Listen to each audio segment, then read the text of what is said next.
Type 1 diabetes is managed with insulin administered by injection or a pump. Now researchers are developing what's being called an artificial pancreas designed to monitor glucose levels and deliver insulin more easily. Shelley Botat has more in Healthwatch.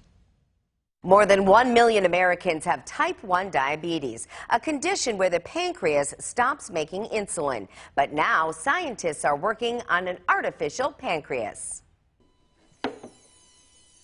Justin Wood loves all things mechanical, especially cars. This is an Audi A5. This time of year, Justin's under the hood doing winter maintenance. Maintenance is a word he's lived with since age 13 when he was diagnosed with type 1 diabetes. These days, Justin wears a continuous glucose monitor, or CGM. The constant glucose monitoring system is a sensor and a transmitter that I put either on my stomach or my arms, and it communicates with my smartphone and my pump. The display shows Justin's blood sugar in 5-minute intervals, but the pump needs his intervention to deliver insulin. But what if there was a way to close that loop? Scientists at the University of Virginia are refining an artificial pancreas. It's not an implantable organ, but an external system that monitors and automatically delivers insulin. The current system has just a sensor and a pump, which is about 1/3 of the size of a smartphone.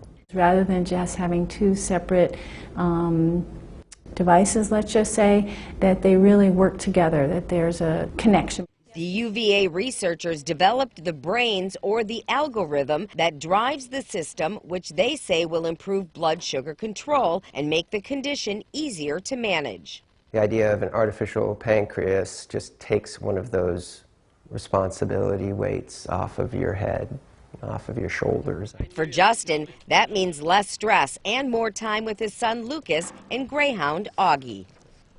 New results from a phase 3 trial of the artificial pancreas found the system was more effective than existing treatments at controlling glucose levels in people with type 1 diabetes, especially during the overnight hours, which is most challenging for people living with the condition. And that's your Health Watch. I'm Shelley Botat, Local 5 News.